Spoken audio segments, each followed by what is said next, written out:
Filipos chapter 4 verses 1 to 3. Ganito po ang sabi.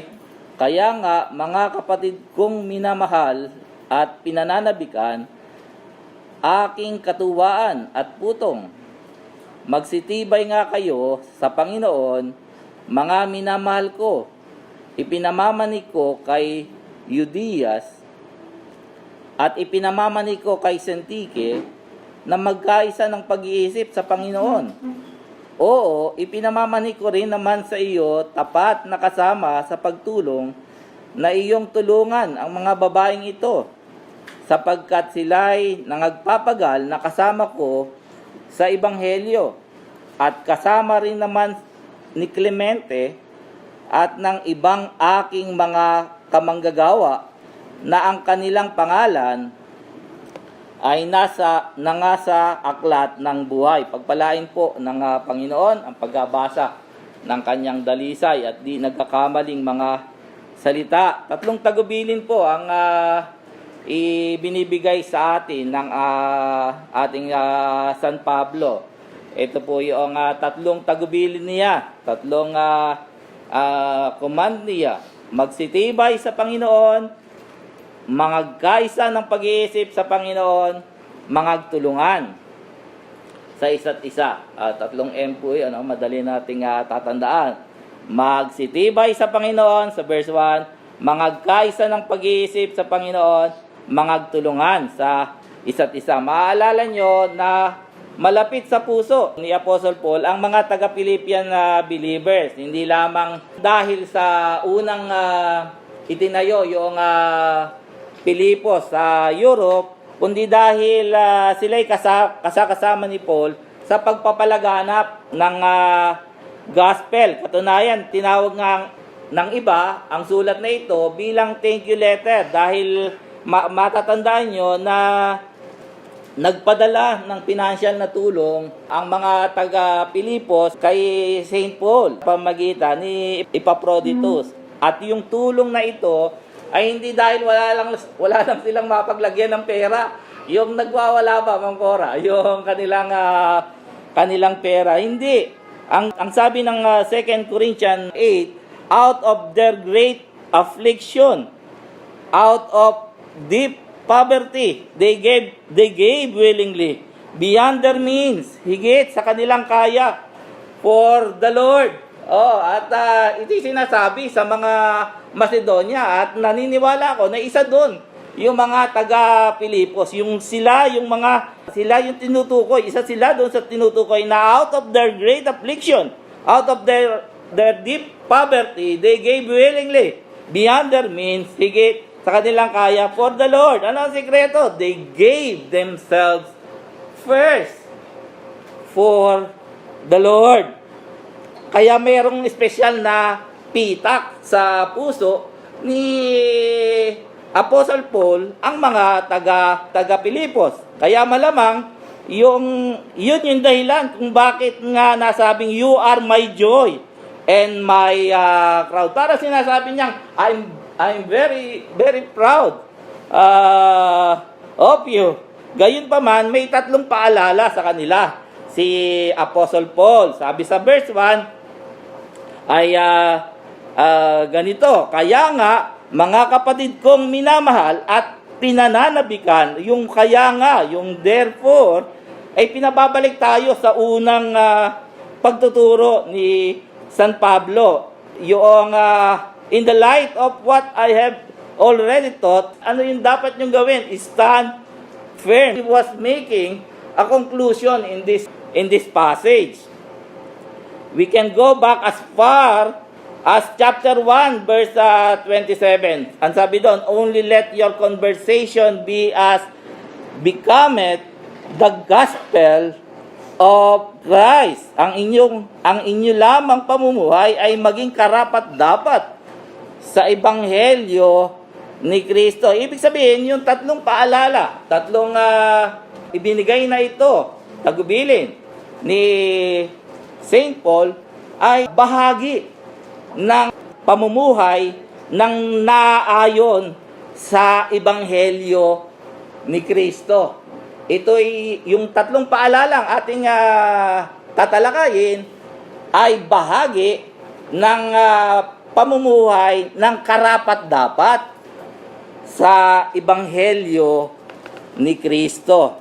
Ang una, paano magiging karapat-dapat? Paano yon? Ano itsura nun? Ano yung life?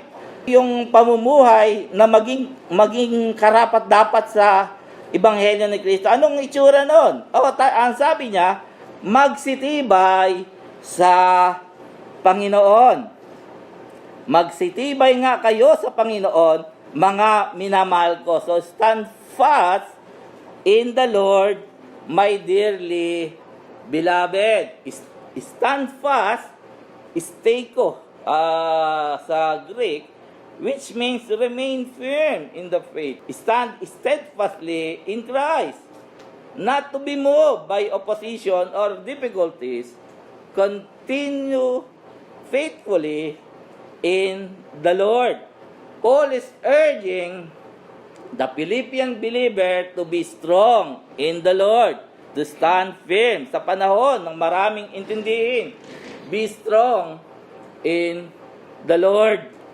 Sa panahon na nagkalat ang mga maling aral, be strong in the Lord. Stand firm in the Lord. Kayo magsitibay sa Panginoon. Pastor, paano ang gagawin ko? Paano ako titibay sa Panginoon? So, paano yun? Pwede mo sigurong bawas-bawasan muna yung pag-check sa social media. Bawas-bawas muna tayo ng time doon. Make time. Make more time in prayer. Open your prayer list. Begin to pray for one another. Ask God for wisdom. Dagdagan ng time sa pagbabasa ng kasulatan. Study His Word. Matutong. Makinig. Huwag balat sibuyas. Yung sa pakikinig ng pangangaral, sa pakikinig ng salita ng Diyos. Kapag napagsasabihan, huwag kagad yung he is attacking my character. May ulterior motive yan. Yung tinamaan na magaling na yan. Lagi na lang ako ang nakikita. Hindi pa pwedeng nagpapaalala lang. Hindi pa pwedeng gusto mapanuto lang tayo. Hindi pa pwedeng nagmamalasakit lang. Hindi pa pwedeng pakinggan nyo muna bago baka naman may vision. Naka-encounter na ba kayo nung taong habang nagsasalita ka para sagutin yung kanyang tanong, nag-iisip na ng panibagong tanong, panibagong issue. Nakaranas na kayo na makakausap ng ganon. Mawawalan tayo ng lugar sa pagkatuto kapag gayon. Matuto na tayong makinig ng mabuti, lalo na kung iyon ay biblically sound. Pag-aralan natin ang salita ng Diyos. Hindi pang pastor lang ang Biblia. Ito'y kailangan ng bawat isa sa atin. Kaya nga may mga taong handang mamatay. They are risking their lives para lang maintindihan natin yung mga kasulatan. During the time of Martin Luther, sabi niya, I will make a plowboy no more of the scripture than the Pope. Martin Luther, yung ama ng Reformation. William Tyndale of England is another one. Before he was burned at stake, he uttered the words, Lord, open the King's England's eyes. John Wycliffe, Adoniram Hudson, they are willing to risk their lives so that we could read the Word of God. How seriously do we take that privilege? Nagbababad ba tayo sa salita ng Diyos, knowing na dito natin matatagpuan ang kalaguan at katatagan ng ating pananampalataya sa tulong at awa ng Panginoon? Sa salita ng Diyos ba natin kinukuha? Sa salita ba ng Diyos tayo kumukuha ng encouragement? Sa mga katangian ba ng Diyos tayo kumukuha ng kaaliwan? Sa Kanya ba nakabatay ang ating kapayapaan? Ang mga attributes ba ng Panginoon ang paulit-ulit nating sinasariwa na nagdadala sa atin ng kagalakan. Paano yun, Pastor? Paano yung sasariwain yung mga attributes ng Panginoon? Paano magdadala iyon ng kagalakan? Paano magdadala iyon ng encouragement? Paano magdadala iyon ng kaaliwan sa ating buhay? Let us define yung isa sa mga paborito nating character, attributes ng ating Panginoong Diyos, the sovereignty of God. Paborito niya rin ba yun? Yung sovereignty of God, ang sabi ni Arthur W. Pink doon sa kanyang libro, The Attributes of God, the sovereignty of God may be defined as the exercise of His supremacy, being infinitely elevated above the highest creature. He is the Most High, Lord of heaven and earth, subject to none, influenced by none, absolutely independent. God does as He pleases, only as He pleases, always as He pleases. None can thwart Him, none can hinder Him. Oh, yan ang ibig sabihin ng sovereignty of God. Yan ang Diyos na Diyos ng Biblia at Diyos din nating lahat. Ang sabi ni Spurgeon sa kanyang sermon doon sa Matthew 20:15, there is no attribute more comforting to His children than that of God's sovereignty under the most adverse circumstances, in the most severe trials. They believe that sovereignty has ordained their affliction, that sovereignty overrules them, that sovereignty will sanctify them all. There is nothing for which the children ought more earnestly to contend than the doctrine of their master over all creation, the kingship of God over all the works of His own hand, the throne of God, and His right to sit upon that throne. He is the King of Kings and the Lord of Lords. Oh, siya. Oh, hindi ba comfort ang dala nun sa atin, mga kapatid? Pagka sinabing ang Diyos ay soberenong Diyos, ang Diyos ng Biblia, ang tinatawag nating Ama, ay nakapangyayaring Diyos. Siya ang nasusunod. He is the first cause of everything. Bagamat dim ang lahat, may isang Diyos na nakaalam ng ating tinutungo. At hindi lang niya alam, kundi siya ang may control sa lahat ng mga bagay na iyon. Comfort ang dala nun. Si Job.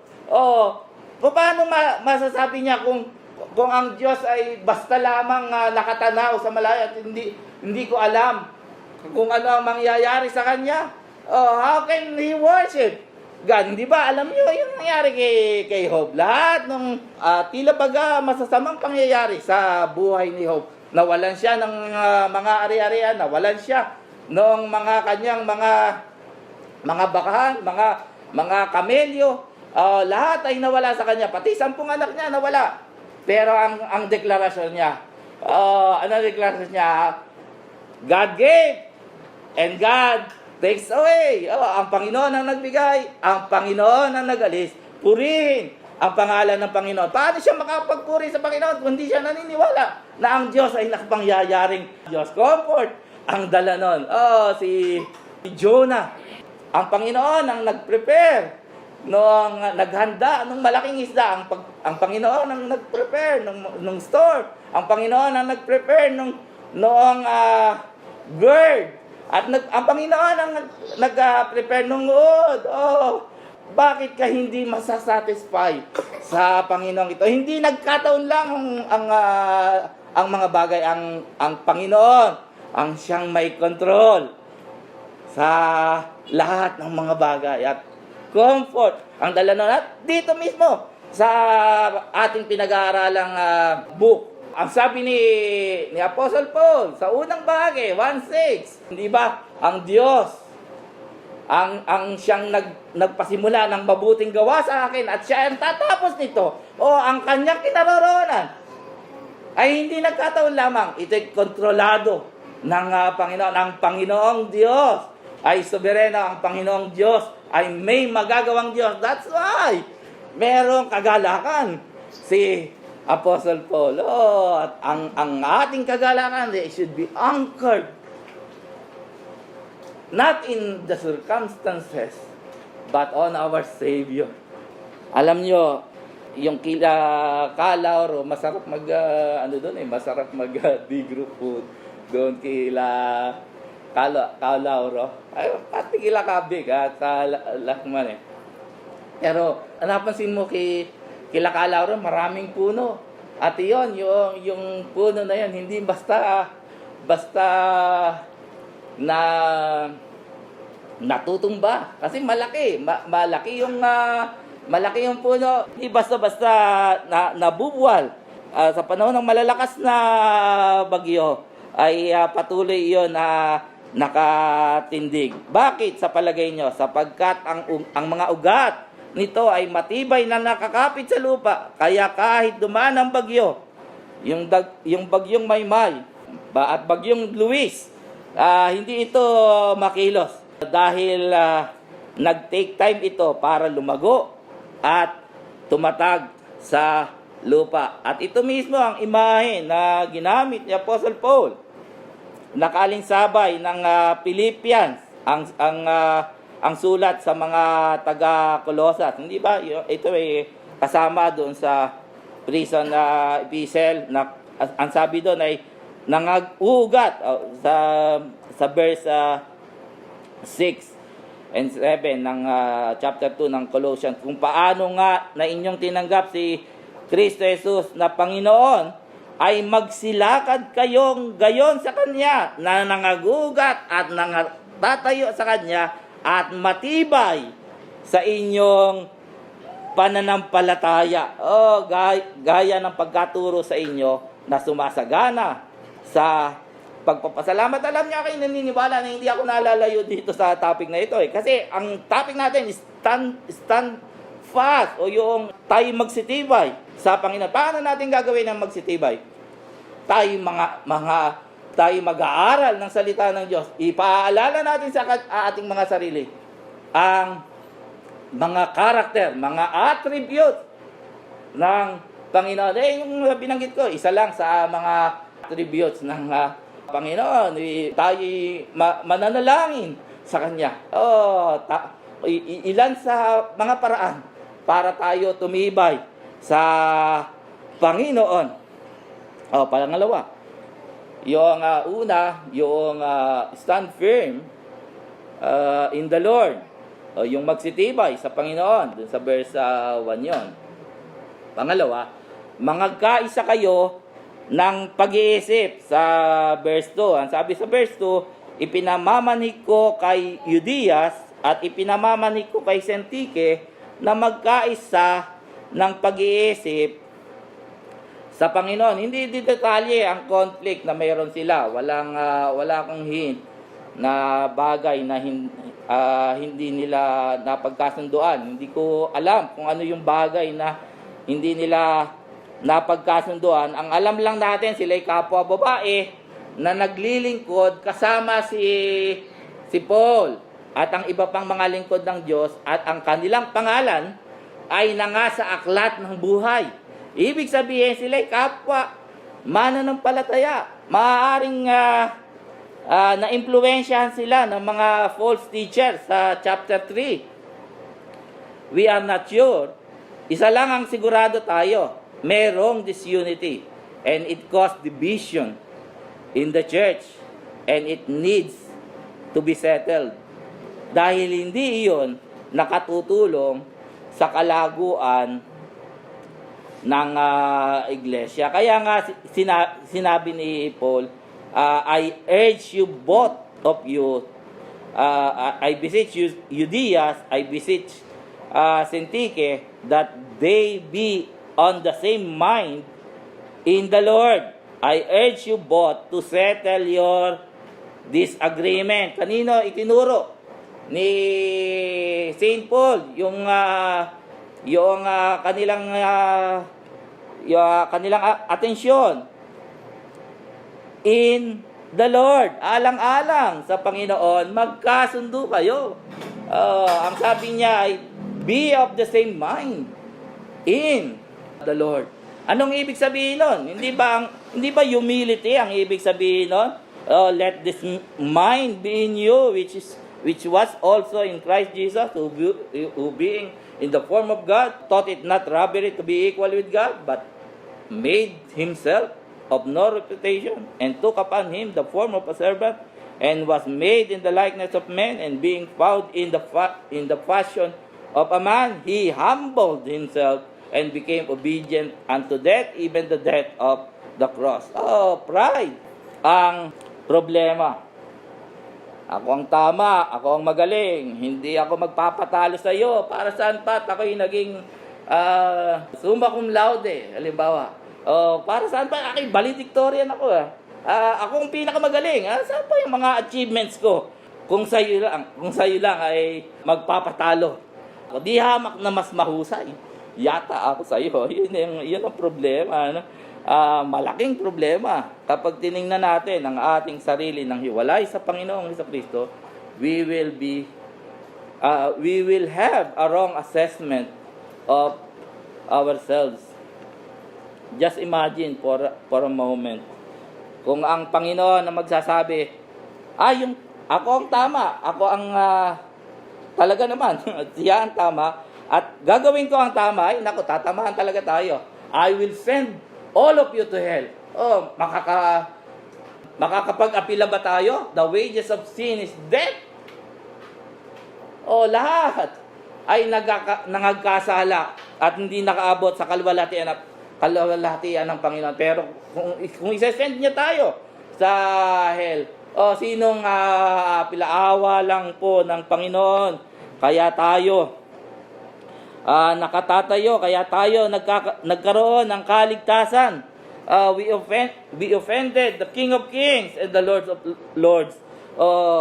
Kaya nga nag-iiyak ang marami sa atin sa panahon ng ating kaligtasan out of our great appreciation to the Lord na iniligtas niya tayo sa kabila ng ating hindi pagiging karapat-dapat. Kaya napapawi tayo, Deacon Kimpi, ng amazing love.